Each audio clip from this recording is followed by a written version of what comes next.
मुरली अमृत की धारा है धारा, जो देती दुखों से किनारा।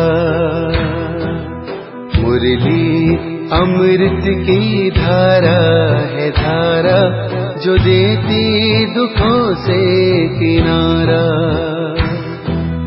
भूले जीवन में हो जाए शिव बाबा मुरली में समझाए। भूले जीवन में हो जाए शिव बाबा मुरली। ओम शांति। आज की तारीख है 24/8/2022 की साकार मुरली। बाबा के महावाक्य है, मीठे बच्चे, जब तक जीना है पवित्रता का व्रत पक्का रखना है, क्योंकि यह अंतिम जन्म है। पवित्र बनकर पवित्र दुनिया में जाना है। प्रश्न, बाप का प्यार व अधिकार किन बच्चों पर रहता है? उत्तर, जो अच्छी रीति पढ़ते और पढ़ाते हैं, सबूत देते हैं, उन पर बाप का सबसे अधिक प्यार रहता है। जो अच्छी रीति पढ़ने वाले हैं, वही माला में पिरोएंगी। प्रश्न, भविष्य देव पद प्राप्त करने के लिए अपनी कौन सी जांच करनी है? उत्तर, जांच करो, देवी गुण धारण करने में कौन कौन से विघ्न आते हैं। उन विघ्नों को युक्ति से उड़ाना है। अपने को देखना है, हम पावन कहाँ तक बने हैं। कोई भी कांटा रुकावट तो नहीं डालता। गीत, छोड़ भी दे आकाश सिंहासन। छोड़ भी दे आकाश सिंहासन, छोड़ भी दे आकाश सिंहासन, इस धरती पर आ जा रे।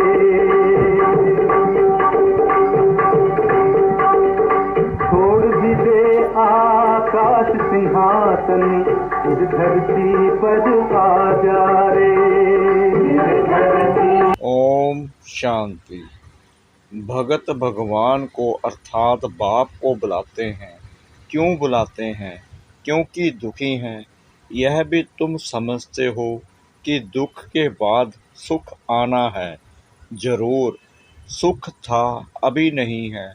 फिर बुलाते हैं कि आकर सहज राजयोग सिखाओ। सिखलाने वाला जरूर बाप चाहिए। बाप समझाते हैं, जैसे तुम आत्मा गर्भ में आकर शरीर लेती हो, ऐसे मैं नहीं लेता हूँ।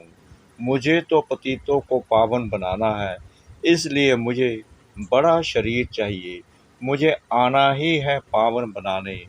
माया रावण ने तुमको पतित बनाया है, इसलिए अब यह 5 विकार दान में दे दो तो ग्रहण छूट जाए। पहला मुख्य है देह अभिमान। अपने को अब देही अभिमानी समझो। मैं इस देह में रहने वाली आत्माओं से बात करता हूँ, उन्हों को ज्ञान देता हूँ। 5000 वर्ष पहले भी यह ज्ञान सुनाया था, राजयोग सिखलाया था, कल्प कल्प सिखलाता हूँ। आने से ही हमारा पतितों को पावन बनाने का धंधा ठहरा। बाप का पाठ है आकर बच्चों को पावन बनाना। तुम जानते हो, हम सो देवता पावन थे, फिर पावन बनना है, देवी गुण धारण करने हैं। भविष्य में तुम सूर्यवंशी, चंद्रवंशी, प्रिंस प्रिंसेस बनने वाले हो। यह नॉलेज है ही भविष्य प्रिंस प्रिंसेस बनने की। तो जब देवी गुण धारण करेंगे तब प्रिंस प्रिंसेस बनेंगे। अपने को देखना है, मैं धारणा करता हूँ क्या क्या विघ्न आते हैं। युक्ति से उन विघ्नों को उड़ाना है। बाप की याद से ही कर्मातीत अवस्था को पाना है। कांटा जो आवे उनको हटाते आगे आगे जाना है। देह अभिमान छोड़ देही अभिमानी बन बाप को याद करना है। जितना याद करेंगे उतना रास्ता साफ होता जाएगा। गृहस्थ व्यवहार में रहते कमल फूल समान बनना है, विकार में कभी नहीं जाना है। मूल बात है ही विकार की, विकार में जाना बंद करना है। फल कितने भी विघ्न आए परंतु पवित्र जरूर बनना है। जास्ती विघ्न स्त्रियों पर आते हैं, वह चाहती हैं हम पवित्र रहें, कृष्णपुरी में जाने चाहती हैं। श्री कृष्ण जयंती पर बहुत प्रेम से श्री कृष्ण को झुलाती हैं, पूजा करती हैं, व्रत आदि रखती हैं। वह तो है सिर्फ 7 दिन का व्रत नेम। बाप कहते हैं कि अभी तुम यह व्रत रखो कि विकार में कभी नहीं जाएंगे। जब तक जीना है तब तक पवित्रता का व्रत रखना है। तुम जानते हो इस पुरानी दुनिया में अब यह हमारा अंतिम जन्म है, ना सिर्फ हमारा बल्कि सारी दुनिया का अंतिम जन्म है। तुम तो समझते हो कि अब हम पवित्र बन पवित्र दुनिया में जाते हैं, दूसरा जन्म हमारा पवित्र दुनिया में होगा। वह हठ योगी सन्यासी कोई इस विचार से पवित्र नहीं बनते हैं कि यह हमारा अंतिम जन्म है। यहाँ तो मेहनत है, साथ में रहते हुए भी कभी विकार में नहीं जाना है। दोनों को व्रत लेना है। अबलाओं पर कितने अत्याचार होते हैं, वहीं पुकारती हैं। पुरुष कभी पुकारते नहीं हैं कि प्रभु लाज रखना, नंगन होने से बचाओ। यह माताओं की पुकार है। माताएं बाप को पुकारती हैं, हे बाबा मुझे नंगन होने से बचाओ। यह वही गीता भागवत वाली बातें हैं। सिर्फ नाम भूल से श्री कृष्ण का लगा दिया है। श्री कृष्ण तो पतित पावन है नहीं, पतित पावन तो एक ही बाप है। तुम समझते हो कि पवित्र बनने के लिए मारे भी खानी पड़ती हैं। कल पहले भी ऐसे हुआ था, अब फिर से हो रहा है। एक द्रौपदी नहीं, तुम कितनी द्रौपदियाँ हो। अनेक पतितों को पावन बनाना है। तुम माताएं निमित्त बनी हो, पवित्र बनकर पवित्र बनाने तुमको तो और ही जास्ती पढ़ाई पर ध्यान देना है। अपनी हम जीन्स को उठाना है। सन्यासियों का है निर्वृति मार्ग, यह है प्रवृत्ति मार्ग। गृहस्थ व्यवहार में रह पवित्र बनना है, पढ़ना और पढ़ाना है, जिससे ऊंच पद हो जाए। पढ़ाई है बहुत सहज, समझाना है भारत जो हीरे जैसा था, लक्ष्मी नारायण का राज्य था, अभी इतना गिरा क्यों है।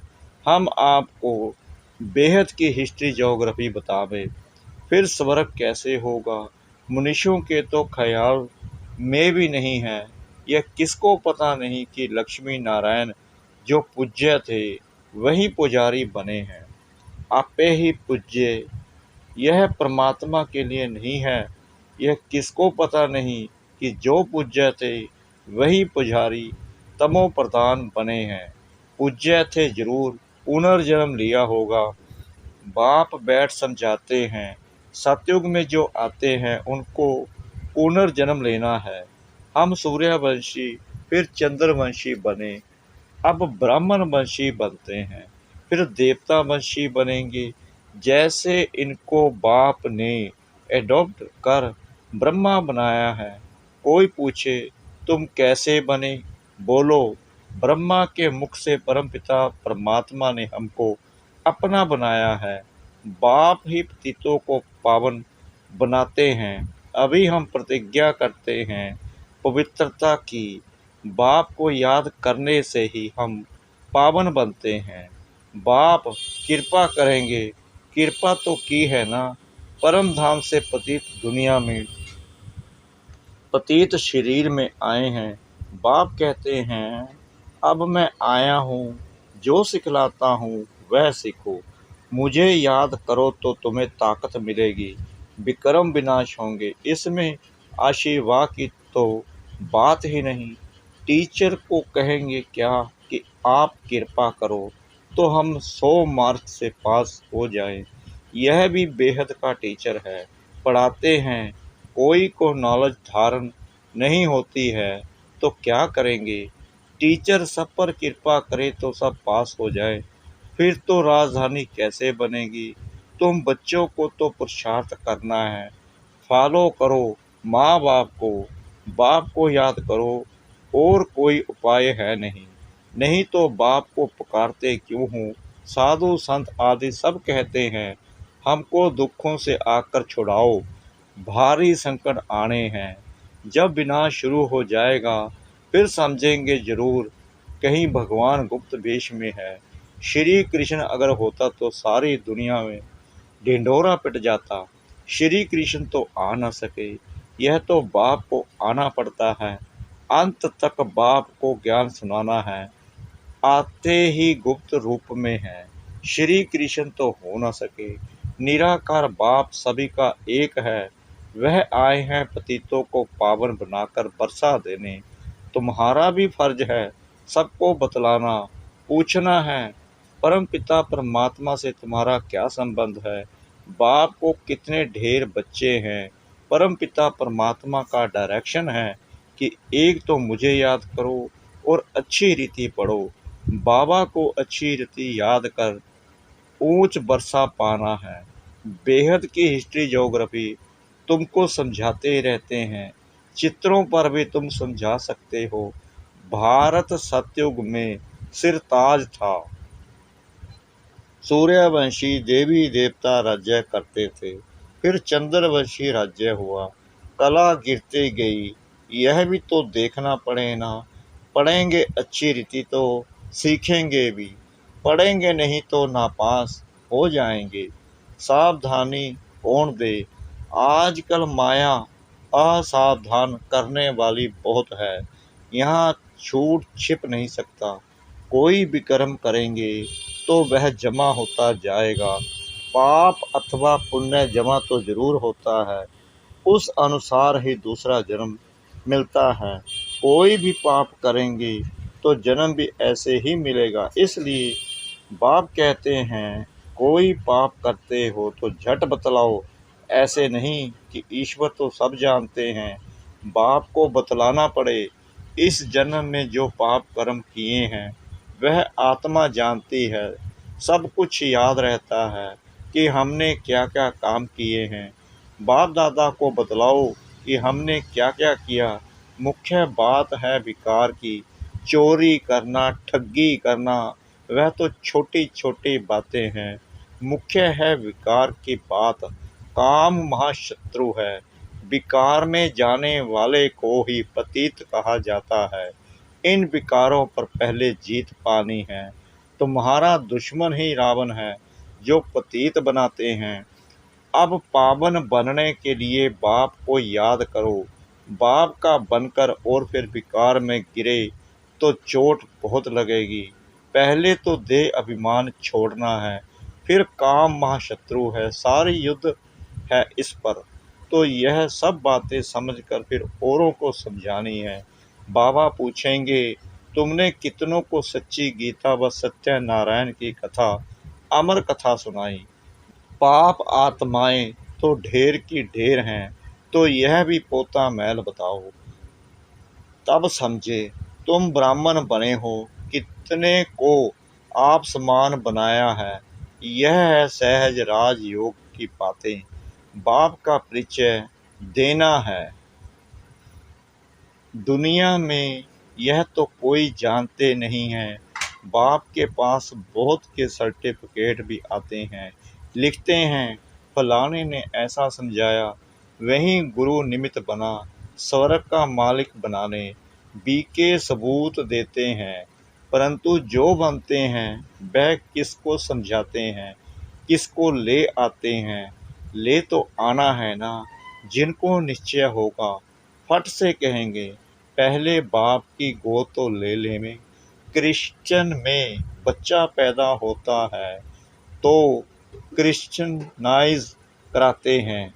हम भी तो ईश्वर की गोद पर बच्चा बने, सतगुरु की गोद तो लें। गोद ली बाप से मिले तो यह हमारा वर्षा हो गया।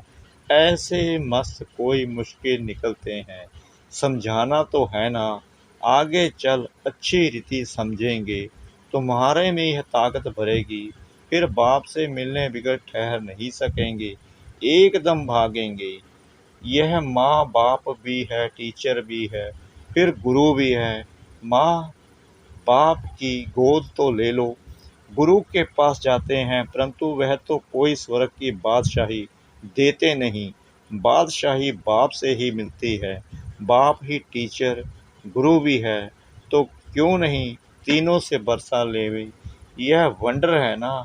श्री कृष्ण के लिए थोड़ी कहेंगे वह बाप टीचर गुरु था, वह तो छोटा प्रिंस है। यहाँ तुम बच्चों की बुद्धि में है कि यह बाप भी है, शिक्षक भी है और गुरु भी है। इनका कोई बाप शिक्षक गुरु नहीं है। श्री कृष्ण के तो माँ बाप थे ना। पतित पावन है एक बाप, जिसको बाप है वह पतित पावन हो ना सके। उनको भगवान नहीं कह सकते। भगवान का कोई माँ बाप नहीं, गॉड फादर का कोई फादर हो नहीं सकता। गॉड फादर को ही पतित पावन लिबरेटर कहा जाता है। उन्हें लिबरेट करने वाला कोई नहीं है। यह बाप का ही काम है। मनुष्यों को भगवान कह नहीं सकते। ब्रह्मा विष्णु शंकर को भी रचने वाला वह बाप रचयिता है। ऊंच ते ऊंच भगवान गाया जाता है, वह हम सबका बाप है। श्री कृष्ण को सभी का बाप थोड़ी कहेंगे। हम एक निराकार बाप के सब बच्चे हैं। वही नई दुनिया का रचयिता है। नई दुनिया को सुखधाम कहा जाता है, फिर नई से पुरानी दुनिया बनती है। रावण राज्य है ना। रावण को जलाते भी हैं, परंतु समझते कुछ भी नहीं हैं। त्योहार जो भी मनाते हैं, उसका अर्थ भी समझते नहीं हैं। बाप समझाते हैं, तुम्हारा यह बहुत जन्मों के अंत का अंतिम जन्म है। रावण का भी अभी अंत है, फिर सत्युग में थोड़ी बनाएंगे। यह दुश्मन किस प्रकार का है, जिसको जलाते ही रहते हैं। इनका जन्म कब हुआ किसको पता नहीं। शिव जयंती मनाते हैं तो रावण जयंती भी मनावे ना। समझते कुछ भी नहीं। तुमको समझाया जाता है, यह है डिटेल की बातें। यह भी बुद्धि में धारण करनी पड़े। क्लास में ही नहीं आएंगे तो क्या पढ़ेंगे। पढ़ेंगे पढ़ाएंगे नहीं तो क्या पढ़ पाएंगे। बच्चा वही अच्छा जो पढ़कर पढ़ाए, सबूत दे। बच्चे तो सब हैं, समझना चाहिए। हम बहुत सर्विस करेंगे, बहुतों को आप समान बनाएंगे तो बाबा का अच्छा प्यार रहेगा। बाप तो पुचकार देते रहते हैं, बच्चे अच्छी रीति पढ़ो। तोता भी एक पढ़ने वाला होता है, जिसे कंठी होती है। यहाँ भी ऐसे हैं जो अच्छी रीति पढ़ेंगे, वहीं कंठी यानी माला में पिरोएंगे। पढ़ते ही नहीं तो जैसे जंगली है, वह विजय माला में आ ना सके। तुम बच्चों को तो अच्छी रीति पढ़ना और पढ़ाना है। यह है सच्ची कथा, जो सच्चा बाप ही सुनाते हैं। सचखंड की स्थापना करते हैं। लक्ष्मी नारायण के राज्य में झूठ कभी बोलते नहीं। अच्छा, मीठे मीठे सिखलाते बच्चों प्रति माता पिता बाप दादा का याद प्यार और गुड मॉर्निंग। रूहानी बाप की रूहानी बच्चों को नमस्ते। हम रूहानी बच्चों की रूहानी बाप दादा को श्रद्धा भरी प्रेम भरी नमस्ते। शुक्रिया बाबा, शुक्रिया बाबा, शुक्रिया बाबा, इस मीठी मीठी मीठी मुरली के लिए। धारणा के लिए मुख्य सार। नंबर 1, गृहस्थ व्यवहार में रहते हुए कमल फूल समान रहना है। जब तक जीना है, पवित्रता का व्रत जरूर रखना है। नंबर 2, कृपा मांगने की बजाय माता पिता को फॉलो करना है। पढ़ाई ध्यान से पढ़नी और पढ़ानी है। वरदान, कर्म और योग के बैलेंस द्वारा सर्व की ब्लेसिंग प्राप्त करने वाले सहज सफलता मूर्त भव। कर्म में योग और योग में कर्म। ऐसा कर्मयोगी अर्थात श्रेष्ठ स्मृति श्रेष्ठ स्थिति और श्रेष्ठ वायुमंडल बनाने वाला सर्व की दुआओं का अधिकारी बन जाता है। कर्म और योग के बैलेंस से हर कर्म में बाप द्वारा ब्लेसिंग तो मिलती ही है, लेकिन जिसके भी संबंध संपर्क में आते हैं उनसे भी दुआएं मिलती हैं। सब उसे अच्छा मानते हैं। यह अच्छा मानना ही दुआएं हैं। तो जहाँ दुआएं हैं वहाँ सहयोग है, और यह दुआएं व सहयोग ही सफलता मूर्त बना देता है। स्लोगन: सदा खुश रहना और खुशियों का खजाना बांटते रहना, यही सच्ची सेवा है। सदा खुश रहना और खुशियों का खजाना बांटते रहना, यही सच्ची सेवा है। ओम शांति।